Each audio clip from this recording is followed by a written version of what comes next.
Gillian, tell me a little bit about your career as a fitness expert and your nutritionist. What made you want to get into this particular field? Oh gosh, I've always had a passion for fitness and nutrition. I'm actually a qualified chemical engineer. That's actually really yes. And so people say, so why are you doing wow. this? Yes, but and that actually led me into IT. But I've always had a passion for the fitness and for the nutrition. So some years ago, I qualified as a certified personal trainer, and I've also got diplomas in nutrition and in pre and postnatal. So that was kind of stemmed from there. And just because it's my passion, I want to share it with the world. Yes. You know, so as many people as I can get to kind of eat well and to exercise. That's been my thing. And it's such an incredible combination. People don't realize, you know, when you put the two together, let me tell you. It is. You're like a superhero. Well, we all wish. We can wish, you know. Yes. And today I have you here with me because I thought it was important that we highlight something that a lot of people are still not aware of. Yeah, you probably hear a little bit about it here and there, and we know what's all the bad stuff. We know this is bad for you, that's bad for you. And we also hear about, you know, stay away from fats. Yes. But there are actually good fats on the market. There definitely are. Yeah. I mean, before we kind of go into the healthy fats, fats are a really important part of your diet. You know, in the same way you need your protein, your carbohydrate, you need your fat.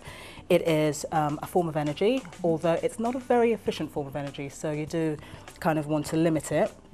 It keeps you warm. It acts as an insulator. You know, some vitamins need fat to dissolve in as well for them to be able to get to where they need to go to.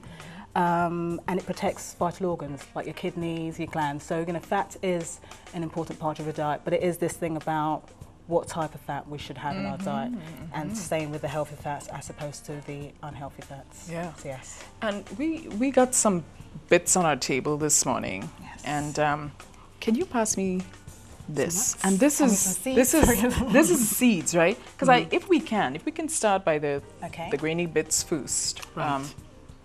Let's talk a little bit about the nuts and seeds. The nuts and seeds are healthy fats, are monounsaturated fats and are polyunsaturated fats. These types of fats are good in terms of lowering our cholesterol levels, decreasing our blood pressure, decreasing our risk of heart disease as well. And another kind of, they do contain some omega-3 fats, which is really important with regards to it's good brain food. Yes. But also, these are things we actually need from our diet. Our bodies can't actually produce them, so we actually need to get them from our diet, so we need to kind of take them in. But, you know, with everything, moderation. So a handful at a time, as opposed to a whole big bag, right? And why is that, Gillian? At the end of the day, okay, so we need fat in our diet, but as I said, so there's also the protein, there's also the carbohydrates. So our diets need to be balanced. Yeah. So we need to make sure we're not having too much of any one thing to kind of tip the balance. You know, our bodies are at optimum when everything is at the quantity that it should be in the body. So if you have too much of, say, these things at a time, you're kind of tapping into most of your fat intake for the day. You know, you do need fat. You know, other forms of food are going to give you fat as well. So, and that's just like a general rule for life. Yes. You know, on the whole, you know, moderation. We're always hearing it. Moderation. Exactly. Could you just point out as to what we have in terms of our nuts? Okay, so we have some walnuts here, hopefully unsalted. My favorite. Yes. Because again, we do have to worry about our salt Right. intake. We have some almonds here. Favorite again. Woo! Oh yeah, and these are good. And you said just a handful, really. Yes, is all at really a time. So I do. I mean, they're great to have as your snacks. So between your meals, your main meals, and also you could put them into your cereals. You can blend them into your smoothies. You know, that sort of thing. So you know, because they're really. I mean, sorry to say this. that's fine. You know, when you always have them, they're kind of boring after a while. So what I like to do is I probably add some dried fruit into it for the mix, or maybe a little raisins and. Definitely. Because, and that's the thing, you know, you want to be healthy. Yeah. But when you're eating the same things all the time, you're going to get bored. Hey man, let me and tell that's you. when you kind of reach out to get some of those other things. Yeah, because And then we have here, because you said seeds are also Yes, great. we have some pumpkin seeds there. So pumpkin seeds. We don't have any flax seeds, but flax seeds again are.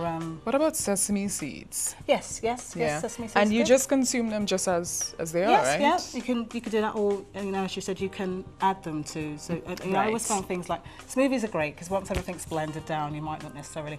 But also, you know, some people. I mean, I could eat them like that. Some people, you know, need a little bit more. I have this reputation. I just like stick stuff in my mouth when we got food on the table. It's really good because no salt. Yes, definitely. Keep away from excessive salt. And there's salt in everything. Man! No, it's difficult, but where you can, try to not add any salt yourself. Yeah. So let's move on to these. These are superhero food, right? Yes. I really like broccoli. Our dark green veg, our broccoli here. So again, we have a small amount of our, you know, omega-free fats from this. But obviously, with our vegetables, we're getting a lot of other vitamins and minerals, and you know, a great source of fibre, and also those carbohydrates that we need to give us energy as well. And we have an avocado here. Again, sometimes it has a bit of a bad reputation, but a few slices of avocado, great source of healthy fat. So you know. I actually get carried away with avocado. I must confess. I do because it's so good. It is. You know, it's so good and smooth. Have it with some hummus and yes. Yeah, it's so good. But where you can, it's, you know, and as we just discussed before, it is about, you know, they are good, but it is about But you got to moderate. Yes. Now, can I ask you a question really quickly before we move on? In terms of your daily intake, you know, how much should we actually consume? Okay, you're looking at about 20 to 35% of your calorific intake should be fat, okay?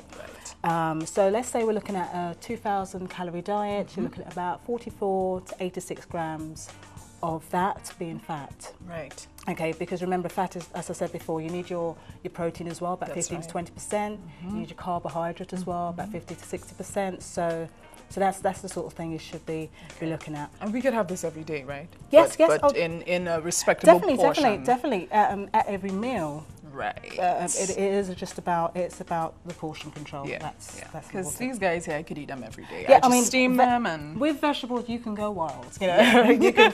So I mean, they have the great water content as well as, so you've got your omega-3 acids, but you've got the great water content, and they're great for kind of making you, you know, we talk about making you feel full, so you don't have that constant need to snack. So you know, when you have your plate, ideally, I know we're kind of nearly coming off some of the fat, but have a good amount of vegetables on your plate. Oh yeah. It's a way to go.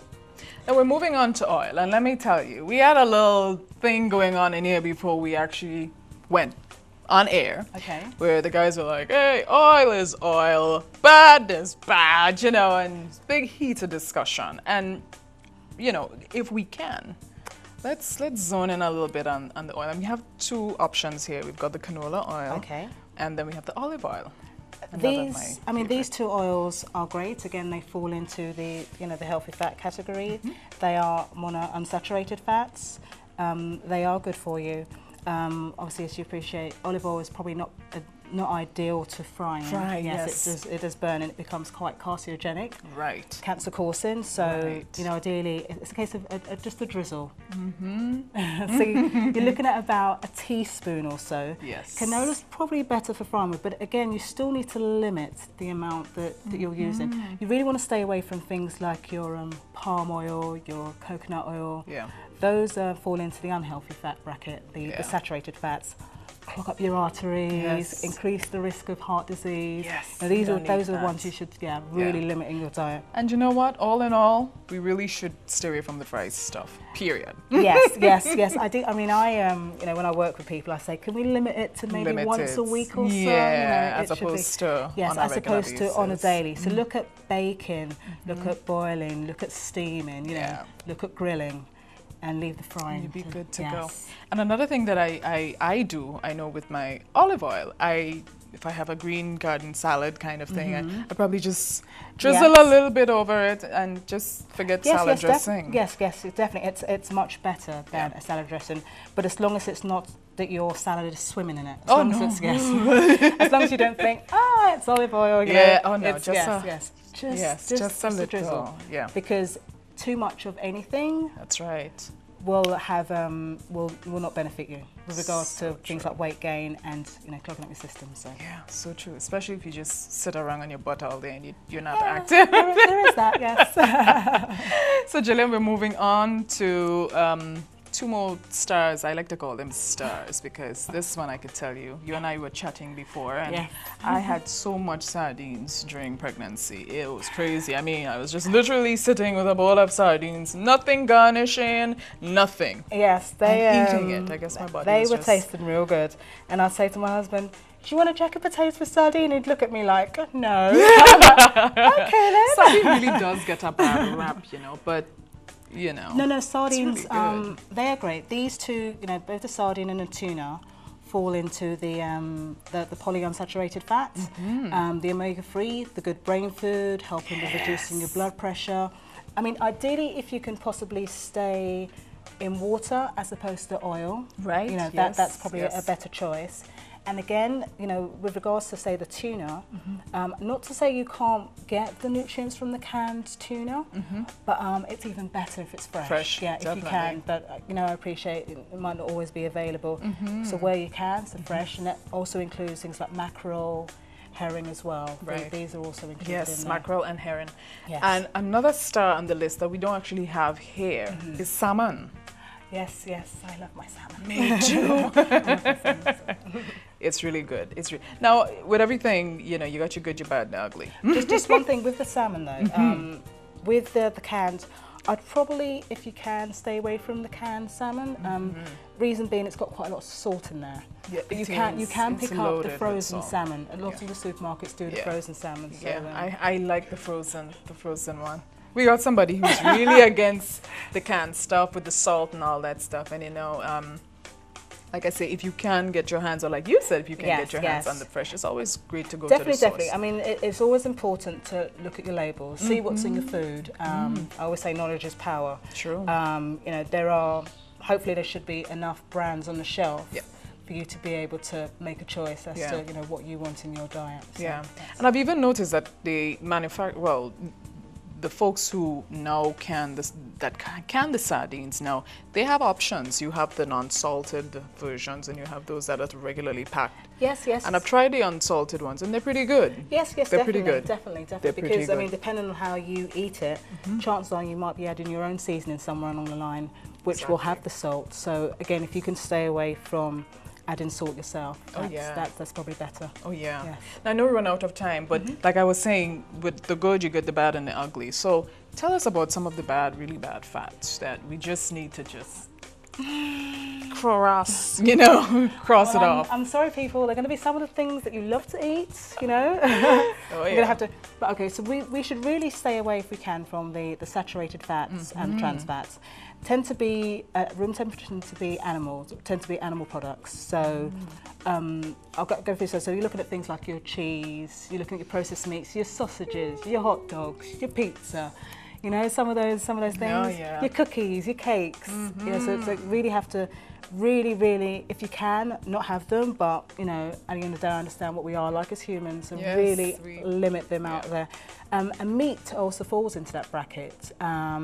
Now, meat in itself is a great provider of protein, so it's very important to have it in your diet.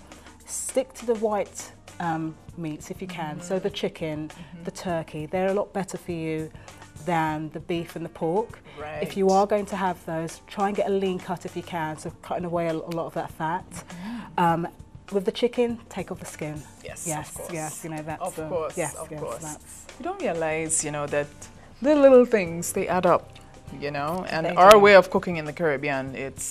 everything is really rich and dense with all the oils and, Definitely. And it's not to say that you can't have the food that you like. It's just finding a different way to cook things, different ingredients. I'm not saying that you should be this person who just eats all this plain food, but it's just making better choices. Definitely.